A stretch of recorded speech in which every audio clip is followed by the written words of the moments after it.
आपकी बार फिर एक बार, आपकी बार 400 पार फिर एक बार मोदी सरकार। यादेत आपल्याला नारायण राणे साहेबांना दिल्लीमध्ये पाठवायचं की नाही? महायुतीचा उमेदवार म्हणून नारायण राणे साहेबांची तिकीट डिक्लेअर झालेली आहे। या ठिकाणी शिवसेना, राष्ट्रवादी, बाकी सगळे महायुतीचे आघाडी पक्ष जोराने कामाला लागलेले आहेत। आता सावंत साहेबांनी सांगितलेले आहेत, दीपक केसरकर साहेब, बाकी सगळेजण या व्यासपीठावरती आहेत। भारतीय जनता पार्टीचे नेते, राष्ट्रवादीचे नेते, शिवसेनेचे नेते, मी परत एकदा सगळ्यांचं स्वागत करतो।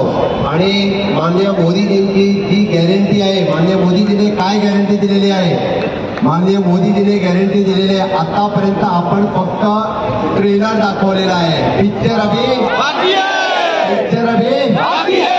आपल्याला UCC लावायचा आहे, वन नेशन वन इलेक्शन करायचं आहे। आणि आपल्याला ज्याला आपण म्हणतोय की समान नागरिक कायदा असेल, वन नेशन वन इलेक्शन असेल, सबका साथ, सबका विकास, सबका विश्वास आणि सबका प्रयास या धर्तीवरती परत एकदा महाराष्ट्रामध्ये महायुतीचं सरकार आणायचं आहे। त्यासाठी आपल्याला नारायण राणे साहेबांना पहिल्या वेळी सिंधुदुर्ग आणि रत्नागिरीचं कमळ फुलवायचं आहे।